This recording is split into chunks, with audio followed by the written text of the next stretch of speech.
এই গৌরারং জমিদার বাড়ি দুটি ধাপে তৈরি হয়েছিল। প্রথম ধাপটি ছিল পুরাতন ইট দিয়ে। আমি আপনাদেরকে দেখাচ্ছি, দেখুন, আপনারা দেখলে বুঝতে পারবেন। এই হচ্ছে পুরাতন ইটগুলা।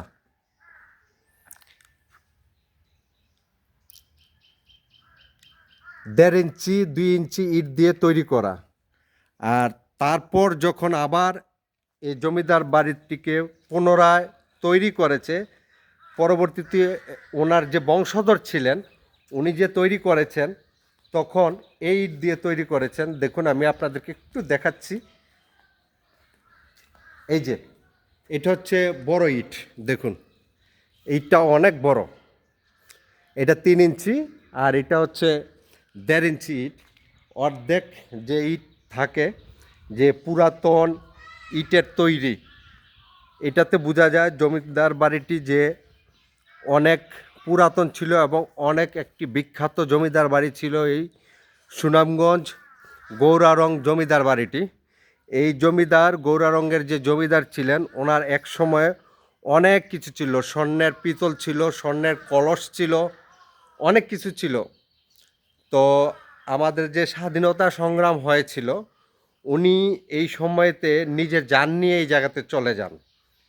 তখন ওই সময়টাতেই এই স্বর্ণের পিতল, স্বর্ণের কলসি যা আছে সব কিছু লুটেরা লুট করে নিয়ে যায়।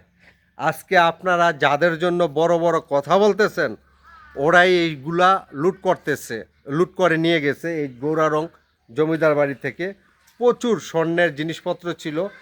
আমি আমার যে মহল্লার মুরব্বি আছে ওনাদের কাছ থেকে অনেক গল্পই শুনেছি। এই গৌরারং জমিদারের প্রচুর স্বর্ণের পিতল, স্বর্ণের কলসি ইত্যাদি ছিল।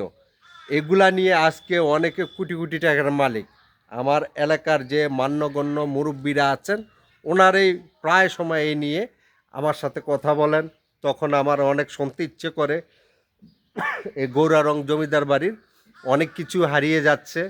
এখন শেষ পর্যায়ে আর কিছুদিন পরে মনে তাও থাকবে না, আমি যেটা চিন্তা করতেছি আর কি। দেখুন বাড়িটি কত সুন্দর ছিল, এখন থেকে 30 বছর আগে অনেক সুন্দর ছিল। এই পাশ দিয়ে গেলে অনেক সুন্দর দেখা যেত। এই ওয়ালগুলাতে, দেওয়াল যে আছে বিল্ডিংয়ের দেওয়াল, এই দেওয়ালগুলাতে অনেক কারুকার্য ছিল। এখন সামান্য ছিটাপাটা দেখা যাচ্ছে। এই কারুকার্যগুলা একটি সময় স্পষ্টভাবে দেখা যেত এই গৌরারং জমিদার বাড়ি। তো আমি আপনাদেরকে সবাইকে বলবো যে একবার এসে হলে সুনামগঞ্জ এই গৌরারং জমিদার বাড়িটি ঘুরে দেখে যাবেন। এই গৌরারং জমিদার বাড়িটি কিন্তু সত্যিকার দেখতে অনেক সুন্দর। আমি আপনাদেরকে সবাইকে আমন্ত্রণ জানাবো যে একবার এসে হলে দেখে যান। যে একটি সময় এই জমিদার বাড়ির অনেক প্রতাপ ছিল। গৌরারং জমিদার যে ছিলেন, এই গৌরারং জমিদার বাড়ির জমিদার যে ছিলেন, উনি মোটামুটি অনেক প্রতাপশালী একজন ব্যক্তি ছিলেন। তো যাই হোক, আমি আজ রাখছি, আরেকদিন আরেক জায়গায় আরেক স্থানে নিয়ে যাব।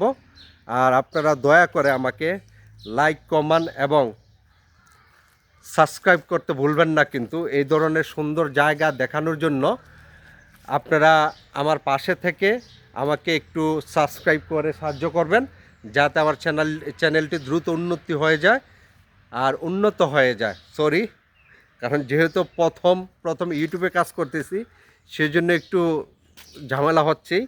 আশা করি যে আপনারা সবাই সাবস্ক্রাইব করে আমার চ্যানেলটিকে একটু উপরের দিকে নিয়ে যাবেন। তো এত সুন্দর সুন্দর জায়গা সব সময় আমি আপনাদেরকে দেখা